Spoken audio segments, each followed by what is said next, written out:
Designing production systems or work cells brings a unique set of challenges not found in typical product design. You must find efficient ways to assemble multiple components into a high-quality system that meets the production goals of your customers, while also fitting into the confines of their facilities.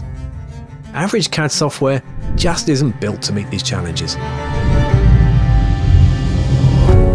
But Autodesk Factory Design Utilities is, with specialized toolsets specifically built for modeling, documenting, and improving your system or work cell design. You can make more informed decisions faster at every step, from estimation through to installation. Autodesk Product Design and Manufacturing Collection combines the powers of your familiar 2D toolset with the additional capabilities of 3D, providing an extra dimension to inform critical design decisions. Take your design efficiencies to the next level by building a shared library of configurable equipment assets that can easily be inserted into system layouts. Your 3D model can then be used to analyze your layout for clashes and space constraints, which means you can avoid installation issues before they happen.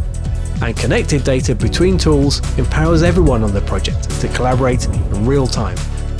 Autodesk Factory Design Utilities is part of the Product Design and Manufacturing Collection and contains purpose-built factory toolsets that seamlessly work together to help you minimize risk in your process and maximize system efficiency.